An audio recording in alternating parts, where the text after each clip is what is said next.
चलिए अब शुरू करते हैं चौथा अध्याय रानी लक्ष्मीबाई। प्रस्तुत पाठ में भारतीय वीरांगना रानी लक्ष्मीबाई के बारे में बताया गया है। उन्होंने आजीवन भारत देश की स्वतंत्रता के लिए संघर्ष किया, अपने प्राणों की आहुति देकर स्वतंत्रता का नया बिगुल बजाया। इसलिए इनका नाम इतिहास में स्वर्ण अक्षरों में अंकित है। ये सभी हमारे लिए प्रेरणा के स्रोत हैं। भारतवर्ष त्याग और बलिदान की भूमि है। यहाँ जितना त्याग पुरुषों ने किया उतना ही नारियों ने भी किया। ऐसी आदर्श नारियों में झांसी की रानी लक्ष्मीबाई अग्रण्य हैं। 19 नवंबर 1835 ईस्वी को काशी में मोरोपंत की पत्नी भागीरथी बाई ने एक पुत्री को जन्म दिया। पुत्री का नाम मणिकर्णिका रखा गया, जिसे प्यार से सब मनु पुकारते थे। मनु अभी 4 वर्ष की ही थी कि उसकी माँ का देहांत हो गया। मनु के पिता मणिपांत जी मराठा पेशवा बाजीराव की सेवा में थे। घर में मनु की देखभाल करने वाला कोई नहीं था, इसलिए पिता मनु को अपने साथ बाजीराव के द्वार में ले गए। जंगल और सुंदर मनु ने सबका मन मोह लिया। लोग उसे प्यार से छबीली बुलाने लगे। मनु बचपन से ही निडर थी। घुड़सवारी करना, तीर, तलवार और बंदूक चलाना तथा किले आदि बनाना उसके प्रिय खेल थे। उसने वीरों की कथाएं सुनकर यह निश्चय कर लिया था कि वीरता का कोई बड़ा काम करूंगी। एक दिन मनु कहने लगी, मैं तो हाथी की सवारी करूंगी। पिता ने उसे समझाया, बेटी तेरे भाग्य में हाथी कहाँ। तब मनु ने नाराज होकर कहा, मेरे भाग्य में एक नहीं 10 हाथी हैं। बड़ी होकर मनु की बात सच निकली। उसका विवाह झांसी के राजा गंगाधर राव के साथ हुआ। विवाह के बाद वह झांसी की रानी लक्ष्मीबाई कहलाई। रानी बनकर लक्ष्मीबाई ने अपनी सेना को उच्च परीक्षण देने का प्रबंध किया। उन्होंने किले के अंदर ही व्यायामशाला बनवाई, शस्त्रादि चलाने तथा घुड़सवारी के आवश्यक प्रबंध किए। उन्होंने स्त्रियों की भी एक सेना बनाई। सन 1857 में भारत को अंग्रेजों से आजाद कराने का युद्ध शुरू हो गया। लक्ष्मीबाई ने अपनी वीरता और बुद्धिमत्ता से झांसी का किला और राज्य बचा लिया। युद्ध के मैदान में घोड़े पर सवार, दोनों हाथों में नंगी तलवार लिए, पीठ पर पुत्र को बांधे रानी रणचंडी का रूप धारण कर लेती थी और शत्रु दल का संहार करती थी। झांसी की सेना अंग्रेजों की तुलना में छोटी थी, फिर भी उन्होंने कई बार अंग्रेजों के दांत खट्टे किए। हारने के बाद अंग्रेज नई चालें चलकर बड़ी सेना और तोपें लेकर झांसी पर हमला कर देते थे। ऐसे ही एक बार फिर से किए गए हमले का जवाब देने के लिए रानी मुट्ठी भर सेना के साथ वीरतापूर्वक लड़ी और अंत में वीर गति को प्राप्त हुई। इस तरह महारानी लक्ष्मीबाई अपनी वीरता के कारण सदा के लिए इतिहास में अमर हो गई। चलिए अब करते हैं शब्दार्थ।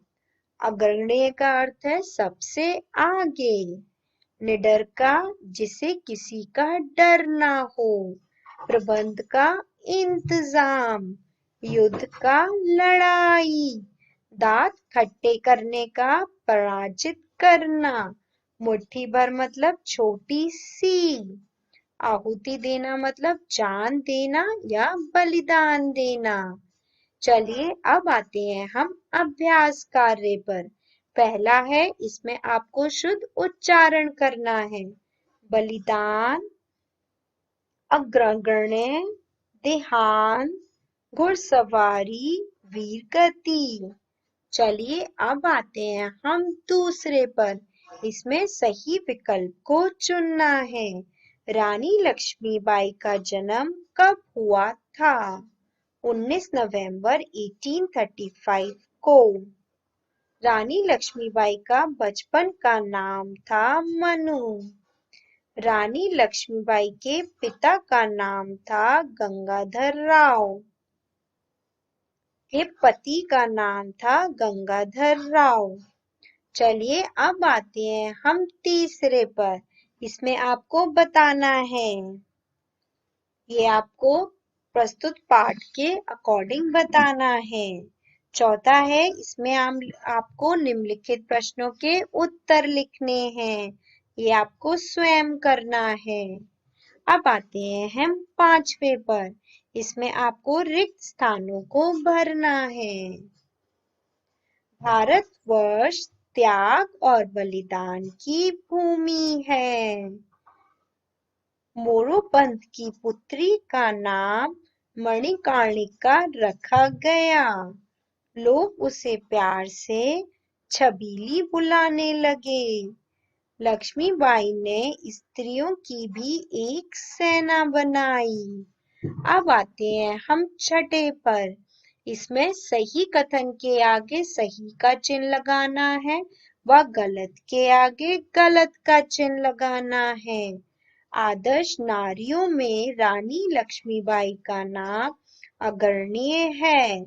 सही। चंचल और सुंदर मनु ने सबका मन मोह लिया। सही। बड़ी होकर मनु रानी लक्ष्मीबाई कहलाई। सही।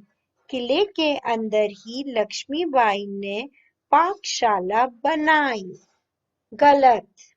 अब आते हैं हम भाषा ज्ञान पर। पहला है, इसमें आपको विलोम शब्द लिखने हैं। देश का विदेश, राजा का रंग, विरोध का समर्थन, आजाद का गुलाम, प्रिय का अप्रिय, स्वदेश का विदेश। अब आते हैं हम दूसरे पर। इसमें आपको अनेक शब्दों के लिए एक शब्द लिखना है। देश के लिए जान देने वाला, शहीद। घोड़े की सवारी करने वाला, घुड़सवार। युद्ध के मैदान में मरने वाला, सैनिक। जिसमें सहन करने की शक्ति हो, सहनशील। अब आते हैं हम तीसरे पर। इसमें आपको वर्ण विच्छेद करके लिखना है। ये आपको स्वयं करना है। इसमें आपको पूर्वक शब्द जोड़कर नए शब्द बनाना है। वीरता पूर्वक, प्रसन्नता पूर्वक, ध्यान पूर्वक, प्रेम पूर्वक, आनंद पूर्वक, स्नेह पूर्वक। अब आते हैं हम पांचवे पर। इसमें हमें निम्नलिखित वाक्यों में विशेषण छांटनी है। तेज, नीली, 50, सफेद। अब आते हैं हम छठे पर। इसमें आपको कोई भी वाक्य बनाना है। आपको इन शब्दों का प्रयोग करना है। चलिए अब आते हैं हम क्रियात्मक कार्य पर। इसमें आपको देश के लिए बलिदान देने वाले किन्हीं दो वीर व दो वीरांगनाओं के चित्र चिपकाने हैं व चित्र के नीचे उनके नाम लिखने हैं।